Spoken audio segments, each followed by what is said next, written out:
Okay, hello everyone. Welcome. This is session number 32 of my RBM Stage 1 Breathwork debrief as part of my facilitator training.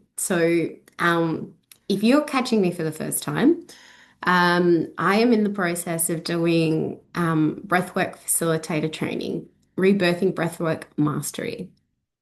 And part of the process is to have my own experience with 36 90-minute breaths.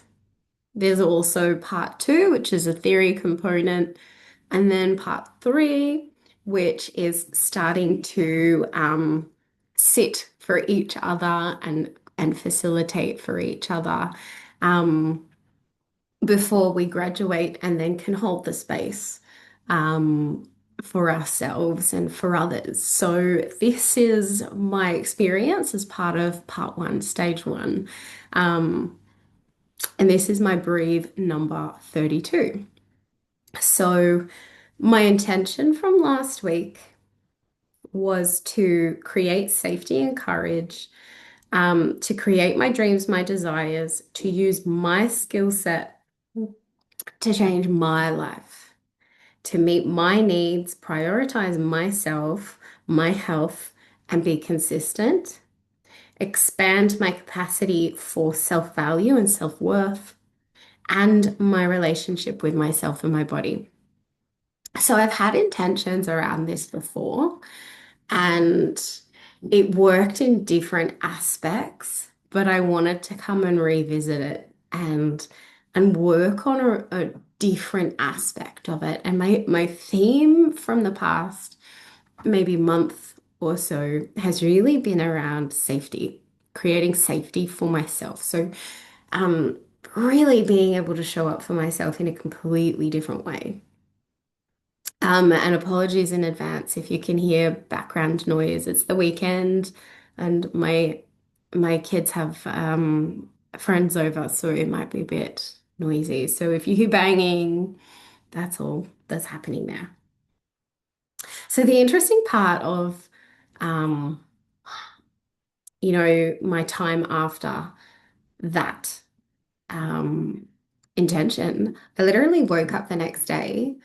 I woke up the next morning and it was like, all right, I'm going to do this and I'm going to do that and I'm going to do this. And things just really clicked. Things have just really clicked. And I have been consistent every day doing this new routine. And I already feel different. I'm already noticing in my physical body the differences. And yeah, it's just been so simple and so easy, just making small little minor changes. And like I said, I just woke up and I started doing it. We've also had some progress with our building permits. We're nearly there.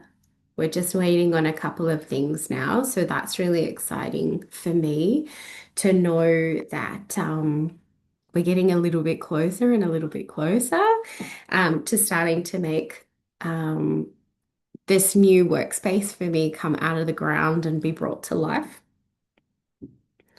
I've also been doing one-on-one shadow coaching sessions, and it's so exciting to see the progress that people are making in this space too. So shadow work is very similar to the RBM breathwork style, working with intentions, working with the felt sense in the body, and working towards how you prefer it to be. So it's really exciting to see the progress in other people as well, because I can't yet share this until I'm a practitioner. So whilst I'm in training, um, I have to share the same experiences in a slightly different way. So on Tuesday, when this new week started, I was feeling really tired. I was really feeling really flat. I was feeling really defeated within myself. I was just feeling really kind of exhausted. And the reason I was feeling like this was actually because We'd had another incident with our kids where, someone got punched in the nose or elbowed in the nose. And of course, we have rules and boundaries around technology. One of them is there's jobs that need to be done. And the other one is how you treat each other. If you're going to be assholes to each other, well, the privilege of technology is taken away. Like you need to learn to be respectful of each other. You don't have to get along every moment, but you also don't have to elbow each other in the nose or punch each other in the face or break windows or, whatever it might be. So we'd had another incident where there was a big fight around taking technology away. And I find it so frustrating that I'm always the one who has to put out all the fires. And what I mean when I say that is everyone whinges to me. I'm the one that has to go around repairing and fixing all of the shit. When one person says, "Oh, but that's not fair. I wasn't involved in that. So why should I have to miss out on technology?" And the other one saying, "Oh, that's not fair. I didn't do it on purpose. It was an accident." Blah, blah, blah, blah, blah. And then also my partner and his response and his reactions, it's just like, I actually said to him, "You're just as childish as the children." Your response and your reaction is so over the top. You're actually not helping the situation. So I'm dealing with him, I'm dealing with them, I'm dealing with all the fights, I'm dealing with all the argument. And I was just so exhausted from the fight. I was really just like, oh, so over it. So beyond over it. So, um, yeah, it got me really inspired to create this particular intention. But, from this process um of taking away the technology, my partner, he decided, well, let's create some activities that you guys can do without technology. And so we set a task to the oldest to repair the ride-on mower. And he set a task to the middle child to, start building stuff with his hands. Um, and he didn't set a task for the other one because the other one just spent his time arguing about how unfair it was for him. But anyway, so I said, well, if you want them to be doing these things, that's great. But you're going to need to be there to help. You're going to need to be there to make sure that, one, they're using tools properly. You're going to be the one who needs to be the person that they ask questions to because I don't know anything about this stuff. I'm not going to be of any help here. This is you.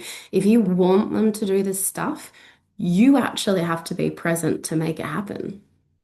Not me. This is you. This is on you. And he's like, yeah, sure. Oh, no worries.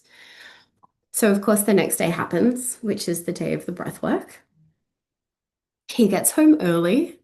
The oldest is in the shed. He starts pulling the lawnmower apart. He comes in. He sees that he's in the shed. He's taking on this role like he told him to. And then he just leaves the 14-year-old there and decides he'd rather go and play a round of golf. And it made me so fucking angry and disappointed. It made me so disappointed for this my 14-year-old sitting in the shed. He was like, "Dad's gonna come out and help me, and we're gonna do this and we're gonna do that, and blah blah blah blah blah." And of course, Dad didn't give a shit. I ended up ringing him and saying, like, Ryan's out there in the shed, not because he wants to be there, but because you've convinced him that that's what he should be doing. And you're not even there. He's doing this for you, and you actually don't even give a shit. Like that is bullshit. It is bullshit that you've taken something away, you've forced him to do something else, and you're not even there to help him and support him through the process that you have forced on him. Like, and that is just, it's bullshit. It's not fair for you to ask that of him and then just turn your back because you've got a better offer. Like, that is not cool, man. Not cool. And of course, he's trying to justify his choices. I'm like, nah, it's rubbish. It's the biggest bullshit I've ever heard. And the middle child, it's Saturday now, so this was on Tuesday. The middle child was asking for some wood to create, the thing that he was supposed to be create. Has he got any wood yet? No. Does he have access to bring wood to this middle child? Of course he does. Has he done it though? No. So I'm going to force you to do this thing. I'm actually not going to take any action on it. And then next time this situation comes around, I'm going to keep bringing it back up, even though I'm saying, do this, do this, do this. I'm actually not going to support you in doing what I'm asking you to do. Like, it is just such bullshit. And it really, it really was grinding my gears. It was making my blood boil. Just, like his idea of men need to know how to use tools, and I need my kids to be men.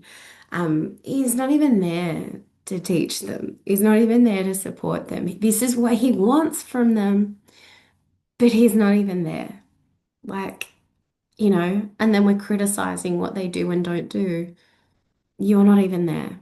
So my intention really this week was it was hard for me to word this one because it was really around him. It was really around him creating presence for his kids, for his family. And it's hard to create an intention where it's completely out of my control.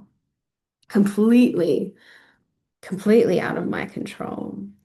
So, I had to kind of sit with this and be like, well, how do I word this where it relates to me? How do I word this where it relates to me and therefore I can have some sort of energetic influence, direction, um, power to make a change, to create a difference. So, talking out my intention with Osden, who was facilitating my group, um, she helped me kind of word this.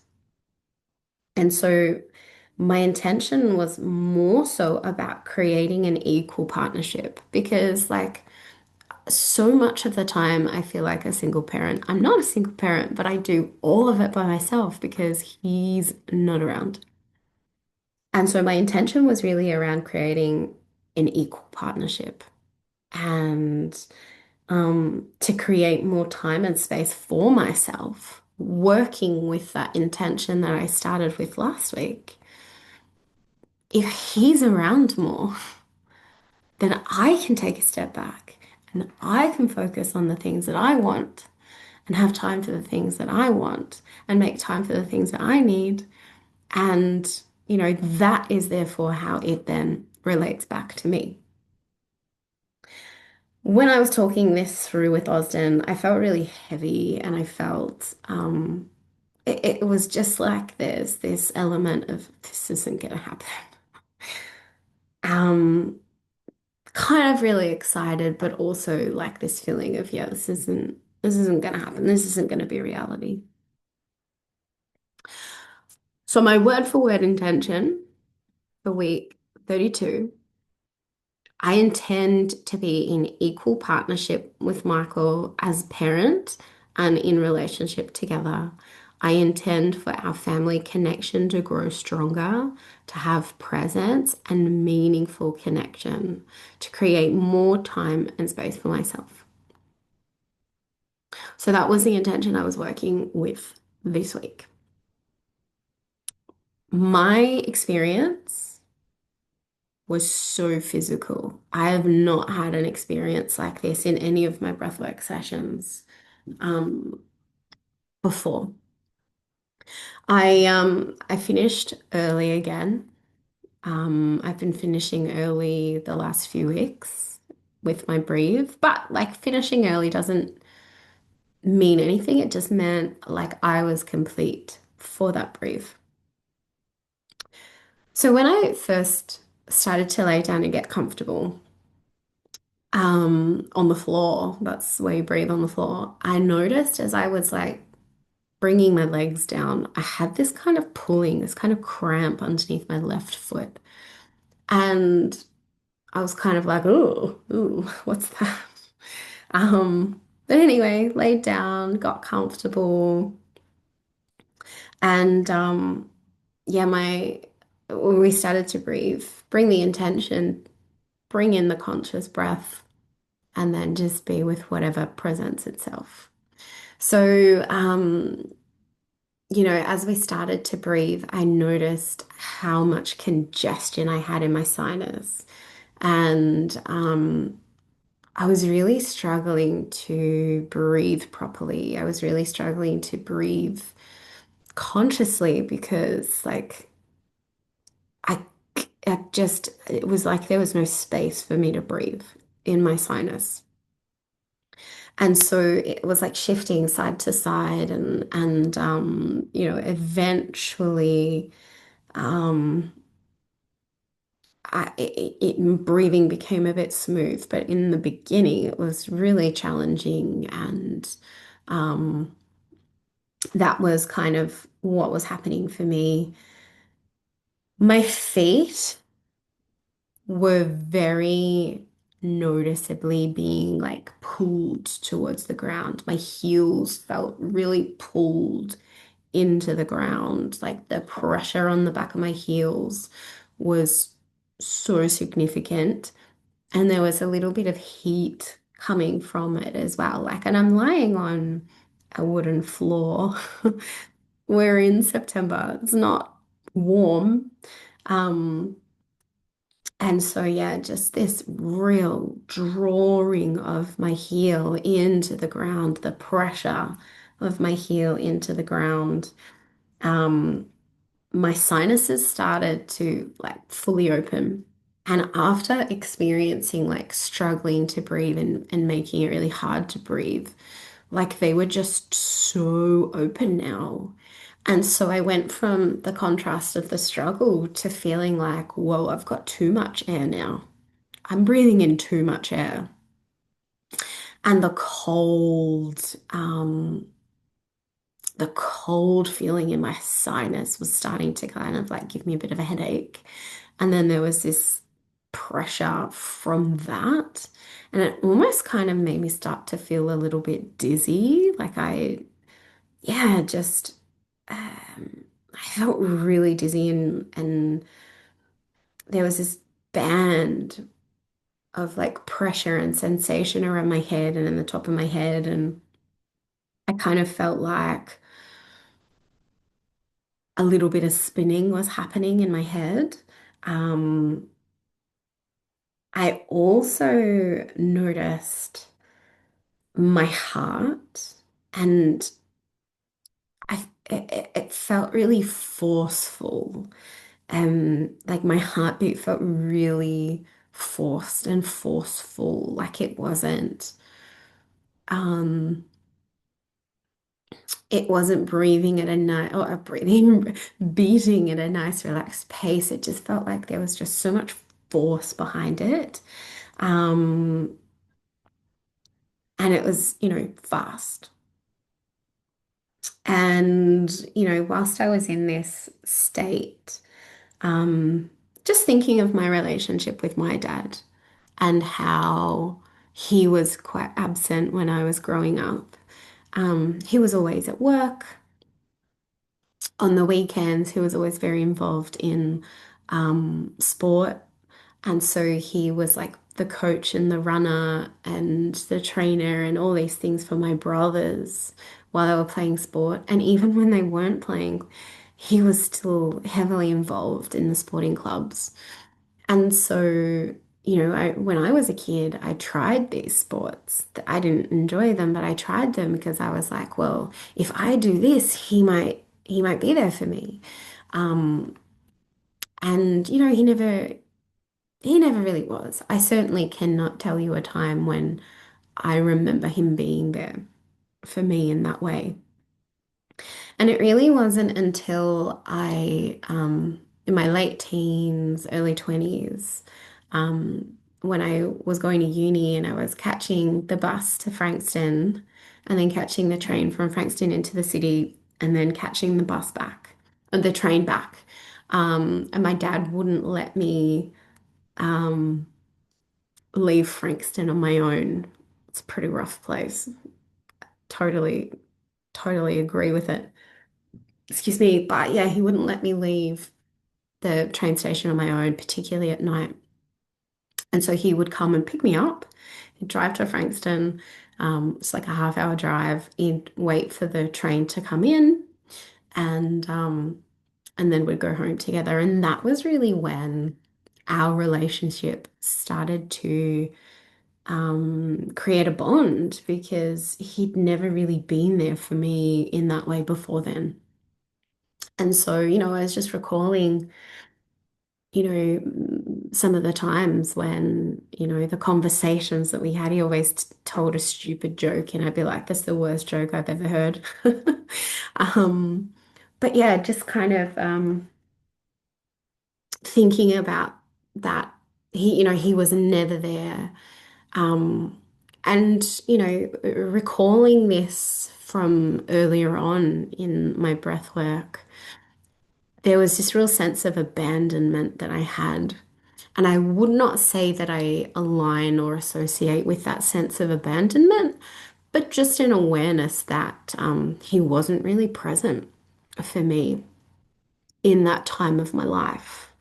Um, and then I kind of moved from that to um, wanting Michael to have a good relationship with his kids, wanting more for him, wanting him to be able to have that connection with his kids, knowing what it was like as a kid not having that connection. And he also grew up in a childhood where his dad wasn't there. So I totally understand that he doesn't know how to be that person because he never had anyone be that person for him, but just wanting for him to be that person for our kids, not wanting this pattern to continue, wanting him to be present and wanting him to want to be present. Um, Also want him to do his own work, but that's out of my power. So at this point, again, I really felt my feet in the ground. I really felt them. And I was getting like this visualization and this felt sense of like being literally stuck in the ground, stuck in mud, like up to my knees. And like I could still move my arms and do things. People could still come and interact with me, but I physically was stuck and unable to move. Um, but I was resisting using the word stuck to myself. And, I was kind of like trying to tiptoe around the word stuck. And it wasn't until I went, okay, let's be honest, I feel stuck. And then when I related to the word stuck, I was honest, I was truthful with myself about how I really felt. This sense of being stuck in the mud like completely shifted. And I also noticed, I didn't notice the tension in my jaw, but I noticed that I didn't have tension in my jaw. Does that make sense? Like I didn't notice the tension, but I noticed the freedom that acknowledging feeling stuck created for me. And so I was just like, oh, my jaw feels different. It feels nice and relaxed now. It didn't feel like that before. I also noticed my feet start to cramp.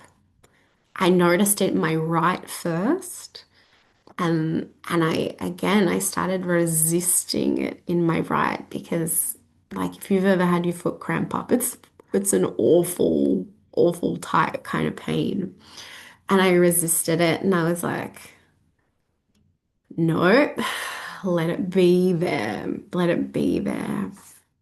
And I kept telling myself, replaying this in my mind, there is only so much pain to each experience.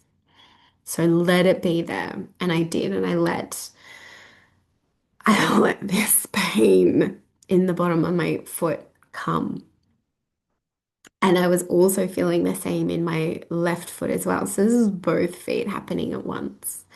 And actually, after the first cramp released, it was like, ah, okay, this is actually okay. This is doable. I can do this. This is okay. It's not as bad as I thought. It's really not as bad as I thought. And there was a song playing in the background during this time as well. And it was like perfectly timed for this experience. And it was breathe into love. So I had this repetition of there's only so much pain to each experience and breathe into love, which really helped me move through that discomfort and create the safety of being fully there to feel it and be present with it. Um, so yeah, my willingness to let it be there grew. And the fear of the pain subsided. Um, and so yeah, there was like lots of cramps happening. There was also this one period like so this is like my little toe and this is like the second toe. Like there was this moment where I really felt all of the muscles in between the toes like space out like this. And it was like, wow, I've just created so much space in my foot, allowing this experience to be there. Like I have created so much space here and it feels so amazing. Um, and also letting all of this cramping sensation happen, it felt like there was this flow of energy that was able to move through my legs. It was like it was stuck before, but now it can move, now it can flow. Um, and it was this really physical experience of release that I was going through, like such a literal physical release in my body. And then, of course, I was like, all right, it's time to open my eyes, and the breathe was done for me. But like, well, it's always interesting to see, well, like how does what happened in the breathe relate to your intention? How does what was in the breathe relate to life? And so, like, yeah, this feeling of stuckness in my relationship, this feeling of stuckness, um, that was in my breathwork session.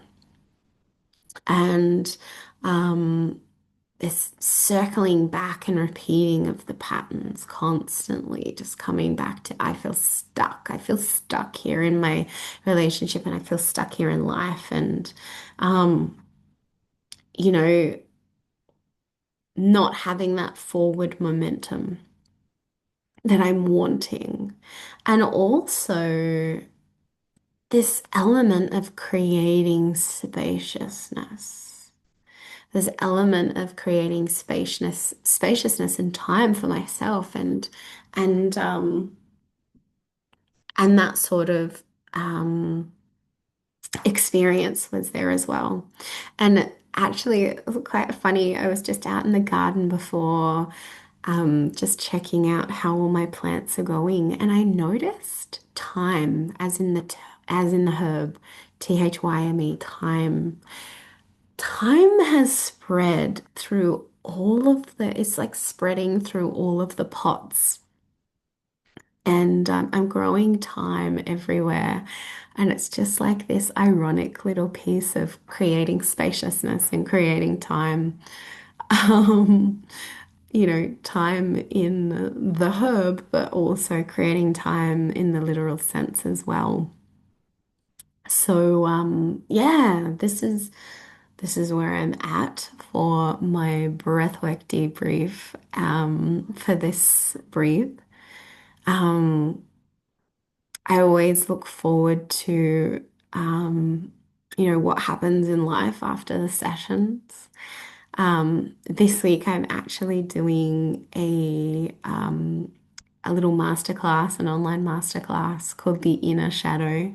So if you are watching this and you're like, I'd like the replay, let me know, comment on the video and I'll send you the replay link. It's not going to be accessible on my YouTube. I'm going to have it as a private video. So if you are interested in it, let me know and I can share the link with you. But yeah, so that's been my week so far. Always excited to see what happens after these debriefs and what continues to happen in the breath work. But yeah, like life changing stuff. And so yeah, thank you for watching my video. Thanks for listening. Thanks for being here and following my experience.